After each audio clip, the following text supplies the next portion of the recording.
যিহেতু ৰামাদান চলি আছে, ইফতাৰীৰ কাৰণে কিবা কিবি খাবলৈ মন যায়, তো আজি ভাবিলোঁ অলপ ব্ৰইলাৰ চিকেন অলপ বেলেগকৈ বনাওঁ আৰু অলপো গোন্ধ নথকাকৈ বনাম, কাৰণ ব্ৰইলাৰত এটা গোন্ধ থাকে, সেই গোন্ধ নাথাকে। আৰু মই ক্ৰিস্পি নকৰোঁ, কাৰণ ৰমজানত এনেকুৱা বেছি তেল দিয়ে ক্ৰিস্পি খালে অলপ পেটত প্ৰব্লেম হয়।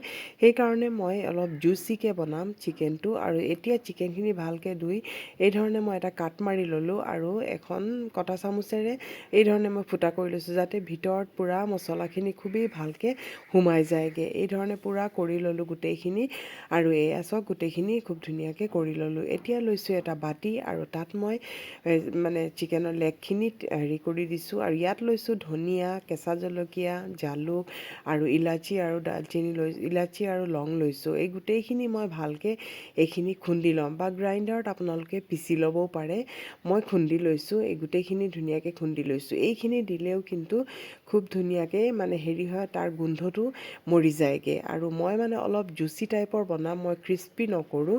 আৰু যদি আপোনালোকে ক্ৰিস্পি খাব বিচাৰে তেতিয়াহ'লেও মই কৈ দিম বাৰু কেনেকৈ হেৰি কৰিব লাগে। আৰু এতিয়া এইখিনিত মই যিখিনি খুন্দি লোৱা ধনিয়া আৰু কেঁচা জলকীয়া হেৰি আছিলে, এইখিনি মই ইয়াত দি দিছোঁ। আৰু দি পেলাই আৰু ইয়াত মই এতিয়া আদা নহৰুৰ পেষ্টটো দি দিম। আদা নহৰুৰ পেষ্টটো মানে লাগিবই। আদা নহৰুৰ পেষ্ট মই 2 চামুচ দি দিছোঁ, অলপ বেছিকৈ দিছোঁ, ভাল লাগে খাবলৈ। আৰু এতিয়া ইয়াত দিম মই অলপ হালধি পাউডাৰ।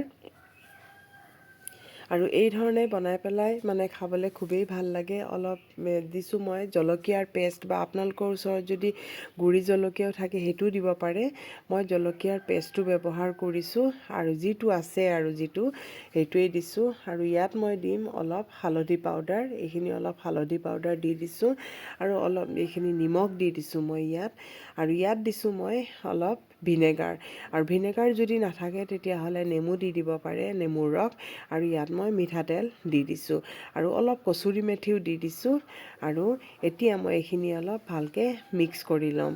আৰু ইয়াতে এটা ডাঙৰ কথা হৈ গ'ল, মই জিৰা ধনিয়াও দিবলৈ পাহৰি গৈছিলোঁ, আৰু পিছত মই ব্যৱহাৰ কৰিছোঁ। আৰু এতিয়া এইখিনি খুব ভালকৈ মই মিক্স কৰি লৈছোঁ। এয়া চাওক এইখিনি খুব ভালকৈ মই মিক্স কৰি লৈছোঁ। আৰু এতিয়া ইয়াত মই জিৰা ধনিয়া পাহৰি গৈছিলোঁ, সেইকাৰণে জিৰা ধনিয়াৰ পাউডাৰটো এতিয়া মই এড কৰি দিছোঁ।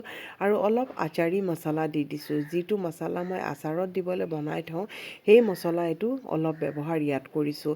তেতিয়া মানে আচাৰী চিকেন মানে এটা ফ্লেভাৰ আহিব। আৰু এতিয়া এইখিনি ঢাকি পেলাই মই কমেও 7 ঘণ্টামান থৈ দিম। 7 ঘণ্টাৰ পিছত দেখিছে নহয়, এইখিনি খুব ধুনীয়াকৈ মেৰিনেশ্যন হৈ গৈছে। আৰু এয়া চাওক এইখিনি খুব ধুনীয়াকৈ হৈ গৈছে। আৰু এতিয়া এইখিনি মই ফ্ৰাই কৰিম, আৰু একেবাৰে কম তেলতে মই ফ্ৰাই কৰিম। অলপ মিঠাতেল মই দি লৈছোঁ, আৰু দি পেলাই এইখিনি মই এই ধৰণে এটা এটাকৈ পিচ দি দিছোঁ। আৰু যদি আপোনালোকে ক্ৰিস্পি কৰিব বিচাৰে তেতিয়াহ'লে মিঠাতেলটো পূৰা গৰম হোৱাৰ পিছত দিয়ে, আৰু ইয়াত পানী ব্যৱহাৰ নকৰিব, লগে লগে মানে গেছৰ ফ্লেমটো হাই কৰি পেলাই খুব ভালকৈ লৰাই ল'ব। আৰু যেতিয়া মানে চিকেনৰ পানীখিনি যেতিয়া ওলাই যাব, সেই পানীখিনি শুকোৱালৈকে আপোনালোকে লৰাই থাকিব। তাৰপিছত যেতিয়া পানীখিনি শুকাই যাব, সেই সময়তে ঢাকন দি পেলাই ঢাকি পেলাই থৈ দিব। চাবচোন খুব ধুনীয়া ক্ৰিস্পি একেবাৰে হৈ যাবগৈ। মই কিন্তু এই ধৰণে বনোৱা নাই, মই ইফতাৰীৰ কাৰণে বনাইছোঁ, সেইকাৰণে মই অলপ জুচিকৈ বনাইছোঁ, কোমলকৈ বনাইছোঁ। আৰু এতিয়া মই এইখিনি ঢাকি দিছোঁ, আৰু চাওকচোন ঢাকি দিয়াৰ পিছত খুব ধুনীয়াকৈ এইখিনি আমাৰ ৰেডি হৈ গ'ল। আৰু যদি ভাল লাগিছে তেতিয়াহ'লে এটা লাইক কৰি দিব, আৰু শ্বেয়াৰ কৰি দিব।